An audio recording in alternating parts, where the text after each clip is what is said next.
नमस्कार, मेरा नाम अयान है और इस वक्त हमारी चुनावी यात्रा औरंगाबाद 223 विधानसभा में पहुंची हुई है, जहां हमारे साथ इस वक्त मौजूद है एनडीए के समर्थित उम्मीदवार त्रिविक्रम नारायण सिंह।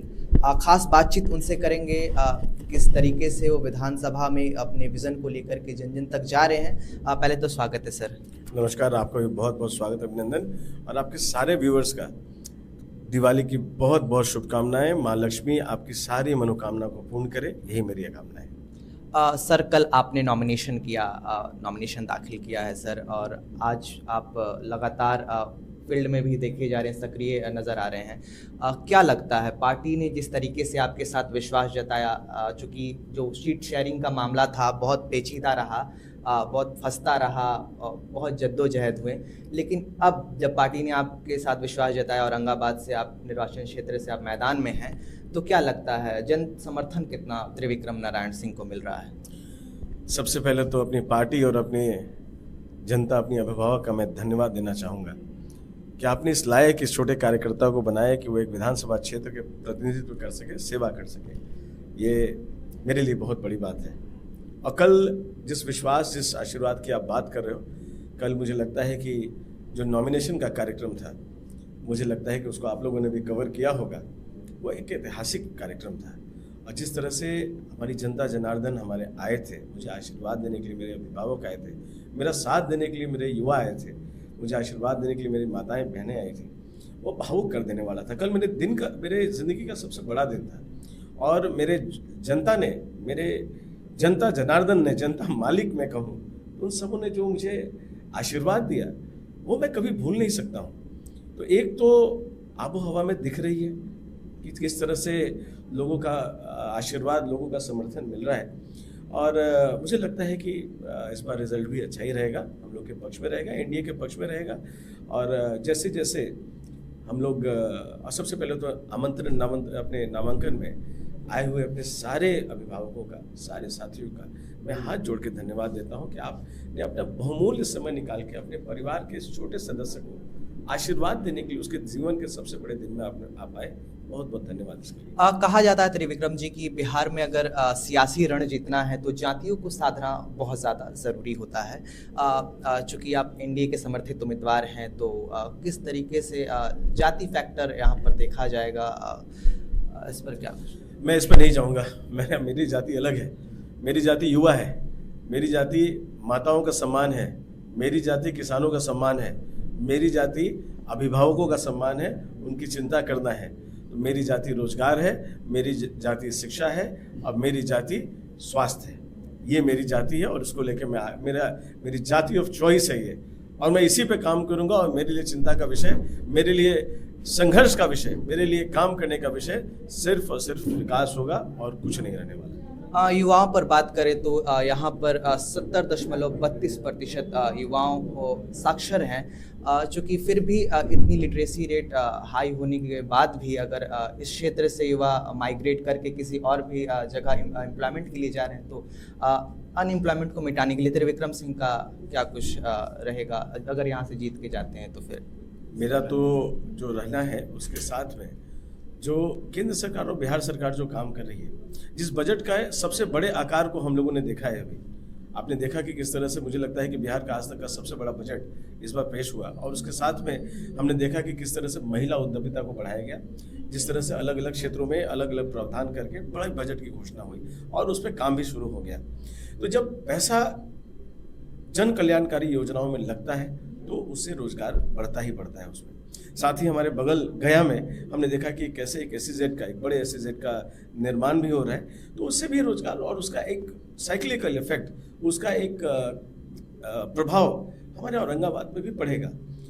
और उसके अलावा भी जो बजट का आकार बड़ा हुआ, और जो इंफ्रास्ट्रक्चर पे, जो हमारे ओवरऑल इंफ्रास्ट्रक्चर पे जो काम चल रहा है, जो एग्रीकल्चर पे हमारा काम चल रहा है, जो महिला उद्यमिता पे काम चल रहा है हमारा, वो अपने आप उसको सृजन करने के लिए, रोजगार को सृजन करने के लिए काफ़ी होता है, और उसको शुरुआत करते हैं। उसके अलावा अपने उद्यमिता को बढ़ाने के लिए, अपने स्वरोजगार को बढ़ाने के लिए भी केंद्र और बिहार सरकार की बहुत सारी योजनाएं हैं जिस पर चल रहे हैं। मेरा काम ये रहेगा, और मैं बार बार कहता हूँ कि बिहार सरकार और केंद्र सरकार को औरंगाबाद पे लेके आना है, और औरंगाबाद के घर घर तक पहुँचना है। तो अपनी जो SSGD बन रहा है, चाहे अपनी जो अलग अलग योजनाएं हैं, इन योजनाओं को सबको तक पहुंच जाए, मेरा संकल्प यही रहेगा। 2000 के दशक में यहाँ एनडीए मजबूत हुआ करती थी, लेकिन अभी 2015 और 2020 का जो चुनाव हुआ, एनडीए का पलड़ा कमज़ोर पड़ा और लोकसभा में भी शिकस्त झेलनी पड़ी एनडीए को इस क्षेत्र से। तो क्या लगता है प्रतिद्वंदियों से त्रिविक्रम नारायण सिंह का मुकाबला कैसा रहेगा, कितना दिलचस्प रहेगा, और क्या जीत हासिल करके विधानसभा त्रिविक्रम नारायण सिंह पहुंच पाएंगे? जनता आपके साथ विश्वास जता पा रही है? मुझे लगता है कि आप भी ग्राउंड पे घूम रहे होंगे, आपने नॉमिनेशन में कवर किया होगा और आपने 2-3 दिन ग्राउंड पे घूमा भी होगा, तभी आप आए हैं मेरे से कुछ सवाल पूछने के लिए और आप अपना होमवर्क करके आए हैं। मुझे लगता है कि जो हम विपक्ष की बात कर रहे हैं, इस बार चैलेंज विपक्ष का जनता ही जवाब देने वाली है, क्योंकि आप जब कुछ काम नहीं करोगे, और जनता क्लियर है, जनता का मैंडेट क्लियर है कि इस बार एनडीए सरकार फिर से लानी है, क्योंकि वापस महागठबंधन के उस जंगल राज में कोई जाना नहीं चाहता है, जहां बच्चियों को स्कूल जाने में दिक्कत होती थी, जहां सुरक्षा माताओं बहनों के लिए एक बड़ा विषय हुआ करता था, जहां बिहार को आंख से नहीं कान से देखा जाता था, लोग सुनते थे बिहार के बारे में।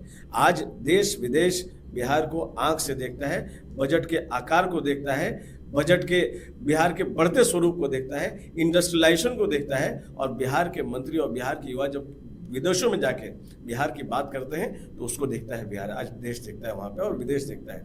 बिहार अब विकासशील भारत बिहार से विकसित बिहार की तरफ आगे बढ़ रहा है। तो मुझे लगता है कि चुनौती मुझे देने की जरूरत नहीं, जनता ने अपना मन बना लिया है। मुझे सिर्फ शालीनता से सबको प्रणाम करके और अपने संकल्प से सिद्धि तक का रास्ता, औरंगाबाद की सेवा के लिए, पूरे बिहार की सेवा के लिए जो एनडीए ने संकल्प लिया है, उसमें एक गहरी प्रयास मेरा भी औरंगाबाद के लिए रहेगा कि संघर्ष तक करता रहूँगा जब तक अपनी लड़ाई में आगे जीतना चाहूँ। इस क्षेत्र में 46% महिला वोटर्स हैं। महिला को साधने के लिए आपकी पार्टी की तरफ से क्या कुछ कार्य किए जा रहे हैं, और आप अगर यहाँ से जीत वन करके जाते हैं तो फिर महिलाओं के लिए क्या कुछ, उनके लिए क्या कुछ? माताओं और बहनों का तो व्यक्तिगत आशीर्वाद इस छोटे भाई, इस बेटे पे रहता है। और जिस तरह से भी प्रधानमंत्री जी ने और मुख्यमंत्री जी ने जो काम किया, अपने एनडीए के सारे घटक दलों के साथ मिलकर जो काम अभी किया है, महिला उद्यमिता का लेके चले, चाहे पेंशन का लेके चले, चाहे अलग अलग तरीके से, मुझे लगता है कि माताओं बहनों का पूर्ण समर्थन अपने एनडीए को मिलने जा रहा है। और लगता ही नहीं, मुझे विश्वास भी है इस पर कि होने जा रहा है, क्योंकि उनको पता है कि एक ऐसी भी सरकार थी महागठबंधन के पहले जहाँ पे कि 1 रुपया ऊपर से चलता था तो 15 पैसा नीचे पहुँचता था और बाकी रास्ते में घिस जाता था। अब अगर डीबीटी के माध्यम से अगर ऊपर से 10 रुपया चलता है तो 10 रुपया ही उनके अकाउंट में एक मैसेज आता है टिप टिप करते हुए, और वो मैसेज बताता है कि 10 रुपया आपके अकाउंट में पहुँच गया है, रास्ते में घिस नहीं रहा है, जो भ्रष्टाचार के भेंट चढ़ जाता था। तो माताएं और बहनें, वो प्रचंड बहुमत से सरकार है, उसकी चाहत भी है, उनका आशीर्वाद भी मिलता है, प्लस उसके साथ में उनका ये संघर्ष आने वाली पीढ़ियों के लिए है कि उनका ये उनके छोटे भाई, उनके बच्चे और आने वाली पीढ़ियों क्या करेंगे। क्योंकि पिछली पीढ़ी, हम लोगों के समय बिहारी शब्द गाली बन गया था। हम जब बाहर जाते थे तो वहाँ ए बिहारी ऐसे बोला जाता था जैसे कोई गाली हो। आज बिहार का नाम सम्मान से लिया जाता है। आज बिहार एक विकसित बिहार के श्रेणी में आके, विकसित राज्यों की श्रेणी में आके बैठता है। तो मुझे नहीं लगता है कि माताओं और बहनों को, मैं सिर्फ आपके भी माध्यम से उनको भी मैं प्रणाम करता हूँ। विकसित बिहार की आपने बात की अभी त्रिविक्रम जी, एक मेरा अंतिम सवाल है, लेकिन विशेष राज्य का दर्जा अब तक बिहार को क्यों नहीं? विशेष राज्य के दर्जा के कंपटीशन आप कर लीजिए, उनके फाइनेंसेस आप वर्कअप कर लीजिए। बहुत जागरूक पत्रकार हैं आप, और पिछले 4-5 सालों में जो बजट का आकार और जिस क्षेत्रों में केंद्र सरकार और बिहार सरकार ने, केंद्र सरकार ने खास करके जो इन्वेस्टमेंट किया है, अगर इस दोनों प्रारूप का आप जोड़ के देखेंगे तो विशेष राज्य का दर्जा जो एक जुमला बना हुआ है सबके लिए,